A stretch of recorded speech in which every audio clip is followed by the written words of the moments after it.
Florida is bracing for another major hurricane on the heels of Helene. The state was preparing for its largest evacuation since 2017 as Milton, which authorities say strengthened into a hurricane, bore down on western Florida. Look at the numbers that just came in, the 5 o'clock advisory. Sustained wind, sustained at 180. Gusts to 220 miles an hour, Category 5 hurricane. For those of you that follow this sort of thing, the central pressure is down to 905 millibars.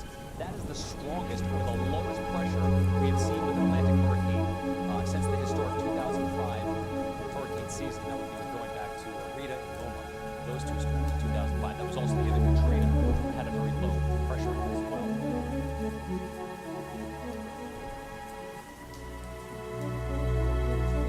Down on the Gulf Coast, Tampa down on the Gulf Coast is where we're hearing about more evacuations.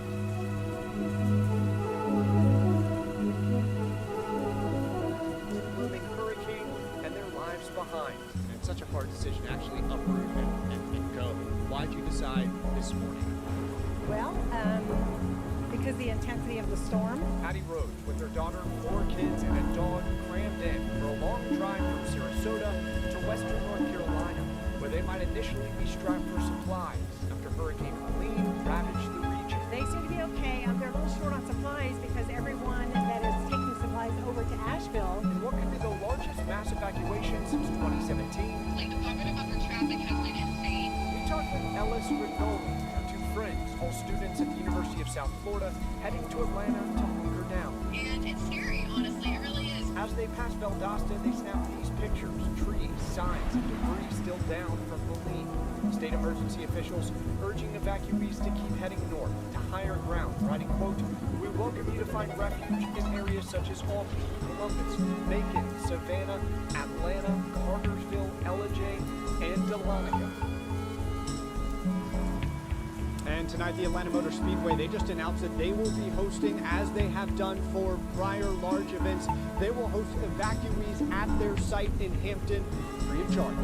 Yeah, crews have been busy all day long, and I want to show you what exactly they've been doing here in Lakewood Park. So this pump here, they've been using this on Green Dolphin Street to move any water, to expose any of this water out of the canal to prevent some of this flooding, because their main concern right now is that rainfall. Now residents are being urged to clear out their culverts to prevent that further flooding, and the ground again is very saturated from those days of rain. And county crews are staging pumps like the one you just saw in flood-prone areas to help control that water. Now we have the winds that are picking up. You can see that in the distance with flags waving furiously in the wind.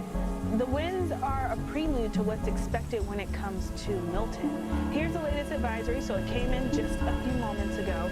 180-mile-per-hour winds. That isn't something that changed, but what did change is the pressure. We have the pressure dropping significantly, 8 millibars. So that's an indication that the storm is still strengthening at this point in time. And moving forward, we're going to be watching. It's still a Category 5 storm. It is expected to weaken upon landfall, but that's still within the next, say, 48 hours or so.